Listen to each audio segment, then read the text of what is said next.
Nakikita niyo po ba na dahil sa dami na rin na naitayo ngayon, maaaring yung mga tao na dagdagan na rin dito sa Metro Manila, nakikita niyo po ba yung necessity na magsagawa na uli ng panibagong pag-aaral para makita kung may update na tayo sa bilang or yung sa paghahanda, baka kailangan natin mag-update? Tama, Benedict. Yung unang-unang ginawa na Metro Manila Earthquake Impact Reduction Study or MMIRS, that was in 2004. Diba? So that was 22 years ago. And then gumawa ulit ng pag-aaral through led by DOST PHIVOLCS yung 2015. Ito naman yung risk assessment project or GMMA RAP. So 2015 din yun. So that's 11 years ago. Siyempre, ang dami ng mga pangyayari. Unang-una sa urban development. Gano'n na karami yung nadagdag, di ba? Establishments, gano'n na lumaki yung populasyon, di ba? And at the same time also, ano na ba yung mga nagawa ng mga paghahanda, may mga napalakas na ba ng mga struktura? So may ano na yung mga nagawa in terms of level of awareness and kumbaga paghahanda ng mga communities. So kailangan makita na natin yun, para in terms of capacity, kung tawagin, adaptive capacity, coping capacity, susceptibility, yun yung kalakasan at kahinaan. Dapat makita rin natin yun sa ngayon, especially na yun nga, at 11 years ago yung latest. Sa response aspect naman, sir, siyempre, gaya nung parang sa pag-aaral or doon sa data, noong 2004, 86.3 million ang population natin dito. Tapos nitong 2026, umabot na ng 117.7 million. Ang responding unit natin, may monitoring po ba or may nakikita po ba kayong medyo kailangan natin magdagdag or ito kailangan nating ipalakasin pa? Kung Metro Manila lang ang pag-uusapan natin, ang Metro Manila, nag-update din ng contingency plan. Diba yung dati narinig natin na OPLAN na Metro Royal, diba? Ngayon meron ng NCR contingency plan on the high intensity earthquake or itong West Valley Fault, Kasama doon yung inventory of resources, manpower, equipment, diba? At kung ano-ano pang mga resources na kakailanganin, kasi yun nga, kailangan palakasin din yun at makita kung gaano yung gap na tinitingnan natin. Plus, syempre, yung mga sa nakaraang study, syempre, ang tinitingnan doon, di ba? 30,000 to 50,000 ang darang mamamatay kapag nangyari yun. Yes. Di ba? Ilan nga lang ba ang ating responders? Baka kasama pa rin sa 50,000. Di ba? May injured ka pa. Isang consideration yun di ba? Tama.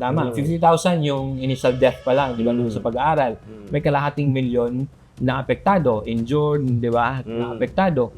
So, kung ikukumpara mo yung number of responders natin, kailangan pa talaga natin maghabol. Siyempre hindi, ilang ba ang dapat tumulong sa isang taong apektado, di ba, kung injured man ito. So, yun talaga kailangan natin. Kaya, even the other LGUs, at saka sa rehiyon, like itong Region 3, Region 5, meron ding mga contingency plan na ina-update, hanggang sa LGUs natin. In fact, sa OCD, meron kaming mga inventory na rin, at saka pagpapalakas din dun sa pag-accredit ng ating mga community disaster volunteers, para at least ma-map out nga natin yan, di ba? At saka makita natin sino ang mga may kakayahan, di ba? Sino ang mga kailangang umangat ang kakayahan, di ba? At ano yung magiging toka ng bawat responders group natin, di ba? Saan sila naka-assign, saan sila, di ba? So yung mga ganoong responder mapping natin. So talagang masasabi natin sir, malayo-layo pa talaga yung trabaho mo o kailangan gawin para ma-in place lahat ng dapat i-in place. Sir, yung mga responder natin, syempre, ako bilang responder, pag kami nangyari sa ganitong lugar, pull out ako, then darating ako dun sa lugar kung saan kailangan ng tulong.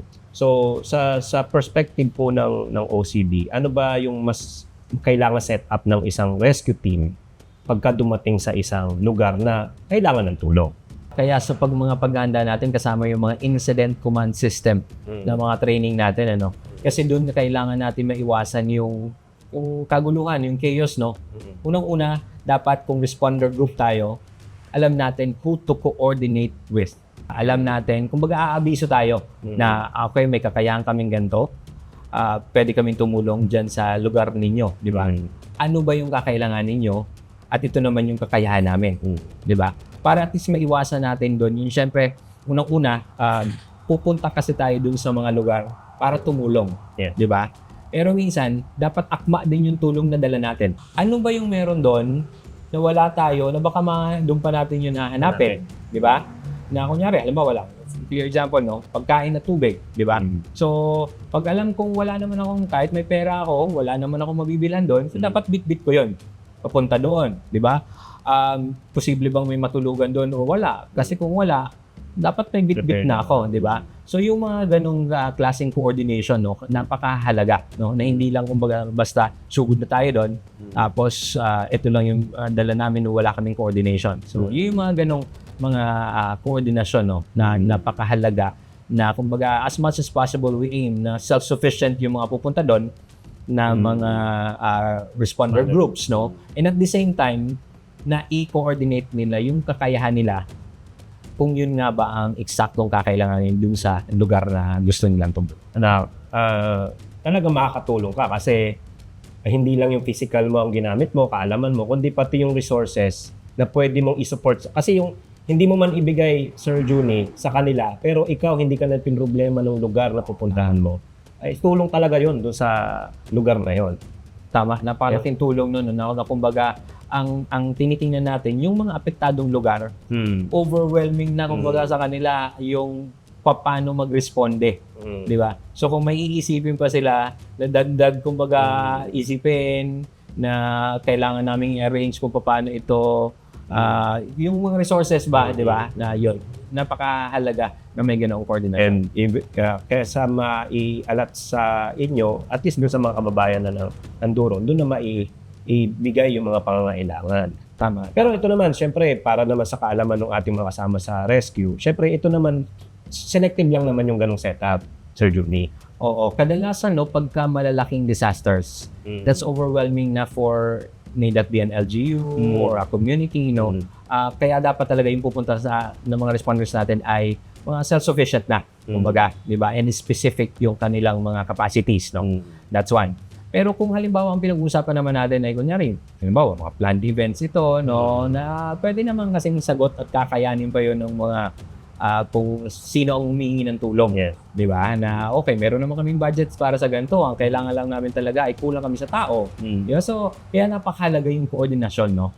Coordination. And even the coordination, we can do that prior to nung wala pa, no? Kasama sa paghahanda, no? Yung mga pre-arrangement, kumbaga, no? Naka-inventory tayo, nakapalista tayo doon sa mga lugar na yon, di ba?